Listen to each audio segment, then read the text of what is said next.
Hi. Selecting a lawyer can make a big difference in the outcome of your case. If you're considering hiring a lawyer, you must consider a couple of key issues.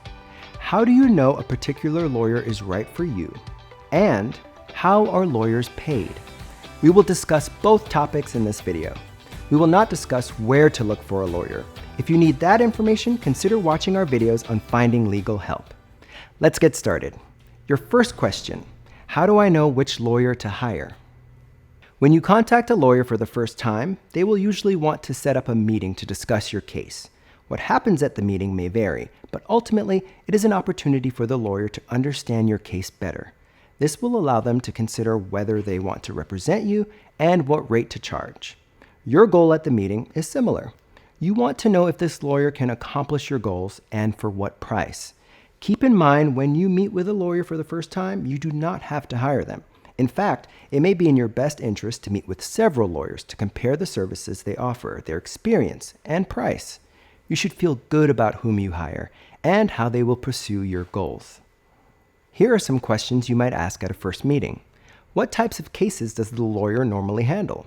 How does the lawyer predict that things will go in your case?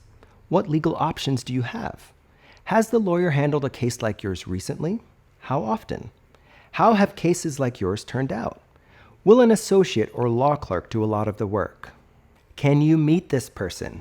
What is their experience? What hourly rate will you pay? If someone else works on your case, such as an associate or law clerk, what is their rate? How often will you be billed? How often will the lawyer update you? Will you receive updates, for example, by phone, email, or at in-person meetings? Now, let's discuss how lawyers are typically paid. There are three types of fee arrangements: hourly, contingency, and flat rate. Most lawyers bill by the hour, especially for more complicated matters. The lawyer will probably estimate the total cost, but your bill may differ from the estimate if unexpected hurdles come up.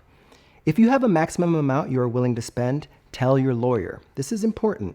Ask for the maximum to be stated in the agreement you sign. With a contingency fee, the plaintiff's lawyer will receive a portion of the amount awarded at trial. The plaintiff's lawyer is the lawyer for the party who brought the case. If the parties settle instead of going to trial, the lawyer will receive part of the settlement. The lawyer is only paid if the plaintiff wins. Contingency fees are most often used in personal injury cases.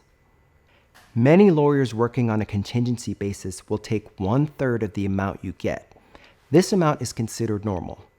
Be cautious about contingency fees. You might be responsible for costs in addition to the amount your lawyer agreed to take. For instance, you may be responsible for filing fees, postage, and copying fees. Review any offer for contingency fee representation closely before you sign. The last type of fee arrangement a lawyer may use is a flat fee. These are used most often in bankruptcy and less serious criminal cases because these types of cases are more predictable. The lawyer may ask you to pay the full amount up front.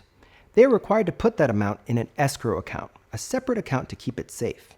The lawyer will then draw the money out as he or she does work for you. Any money not used must be returned to you. One last thing before we wrap up. When you hire a lawyer, you will be asked to sign a retainer agreement. This is a contract that sets out what the lawyer is promising to do for you and what they will charge you to do it. Read it closely and ask questions if you do not understand. Let's review. When looking to hire a lawyer, it is a good idea to meet with different lawyers. This ensures you find someone who meets your needs at a price you can afford. At the first meeting, ask the lawyer questions about their experience and what they would do to represent you. Remember, there are three types of fee agreements: hourly, contingency, and flat rate. Be sure to get your fee agreement in writing and review it closely before you sign. I hope this information is helpful. If you need more help, visit mdcourts.gov/courthelp for a complete list of resources provided by the Maryland courts. Thanks for watching.